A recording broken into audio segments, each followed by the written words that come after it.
Hello students, welcome to another video for series जिसमें हम लोग डिस्कस कर रहे हैं जेईई मेंस 2026 के 2 अप्रैल के शिफ्ट 2 के मैथमेटिक्स सेक्शन के क्वेश्चंस को।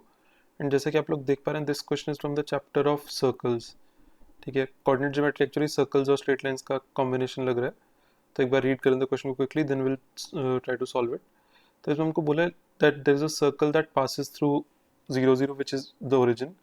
उसका सेंटर लाई करता है at the point of intersection of the two given lines, और इन दोनों गिवन लाइंस में एक अननोन है विच इज के।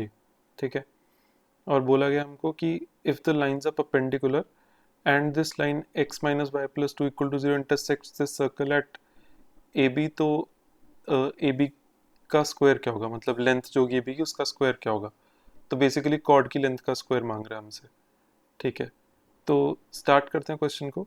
सबसे पहले देखो, हमको गिवन है कि वो जो दो लाइंस है वो परपेंडिकुलर है और उनमें एक अननोन है, तो पहले उस अननोन को फाइंड करने की कोशिश करते हैं by using the fact that वो लाइंस परपेंडिकुलर है। ठीक है, तो अगर वो लाइंस परपेंडिकुलर है तो उनके स्लोप्स का प्रोडक्ट विल बी -1। तो मैंने वो यूज़ किया, तो उससे के में एक इक्वेशन आ गई which is a cubic equation in this case. अब क्यूबिक को सॉल्व करने का कोई डायरेक्ट मेथड तो होता नहीं है, तो हम लोग hit and trial sort of use करते हैं। तो इसमें एक फैक्टर जो आप इजीली ऑब्जर्व कर पा रहे हैं दैट इज़ के इक्वल टू -1, इसको सेटिस्फाई कर रहा है। तो के इक्वल टू -1 करो तो के प्लस वन को मैं फैक्टराइज करके बाहर निकाल लेता हूँ।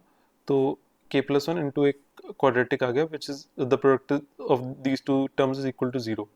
अब अगर आप ध्यान दो तो जो क्वाड्रेटिक है इसका जो डिस्क्रिमिनेंट है वो एक्चुअली आ रहा है नेगेटिव। दैट मीन्स इस क्वाड्रेटिक के कोई भी रियल रूट्स नहीं है।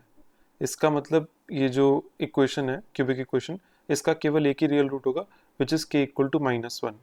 ठीक है, तो इसका मतलब क्या हुआ, मुझे जो दोनों लाइंस थी उनकी इक्वेशन पता लग जाएगी। जैसे मुझे के की वैल्यू पता लग गई, तो मुझे दोनों दोनों लाइंस की इक्वेशन पता लग गई। अब मैं दोनों लाइंस को सॉल्व करके सेंटर का कोऑर्डिनेट्स निकाल लेता हूँ। तो इससे सेंटर मुझे मिल जाएगा 1,2। ठीक है, पहले मैंने के की वैल्यू डाली दोनों इक्वेशंस में एंड देन सॉल्व किया दोनों इक्वेशंस को, तो मुझे उससे सेंटर की वैल्यू मिल गई, सेंटर कोऑर्डिनेट्स मिल गए 1,2। ठीक है, तो अब एक बार फिगर बना लेते हैं एंड देखते हैं कि कैसा दिखेगा सिचुएशन, ताकि हम लोग सॉल्व कर सके इसके आगे। तो ठीक है, पहली बात तो मुझे मालूम है कि भाई जो सर्कल है वो ओरिजिन से पास करता है, तो रेडियस क्या होगा, radius will be the distance between the centre and origin. ठीक है, तो मैंने रेडियस का स्क्वायर निकाल लिया, that comes out to be equal to 5। ठीक है, एंड आप लोग देखोगे रेडियस का स्क्वायर ही आगे काम आने वाला है, तो इसमें मैंने रेडियस का स्क्वायर ही निकाल के रख लिया। ठीक है, तो रेडियस का स्क्वायर आ गया 5। अब मैं वो कॉर्ड बना के देख लेता हूँ ए बी। ठीक है, अब इसका स्ट्रक्चर ये वाला होगा, राइट, कि हमें मालूम होता है ना कि भाई सेंटर से अगर मैं एक परपेंडिकुलर ड्रॉ करता हूँ कॉर्ड पर, तो वो बाइसेक्ट करता है कॉर्ड को। ठीक है, अब इस परपेंडिकुलर की लेंथ क्या होगी, डी। वो मैं निकाल सकता हूँ यूजिंग जो फॉर्मूला होता है, फॉर्मूला होता है ना कि find the perpendicular distance from a point to a line. वो वाला फॉर्मूला यूज़ किया मैंने बस। तो उससे मेरा जो डी स्क्वायर है that comes out to be equal to half. ठीक है, और आर स्क्वायर मुझे मालूम था कि आर स्क्वायर क्या था, आप याद करो 5।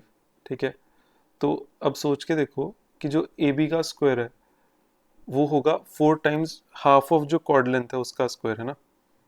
सोचने की बात है ना भाई, कि कॉर्ड का जो हाफ होगा अगर मैं उसका स्क्वायर करूंगा तो कॉर्ड का स्क्वायर बाय 4 आ जाएगा, तो 4 से मल्टीप्लाई करना पड़ेगा।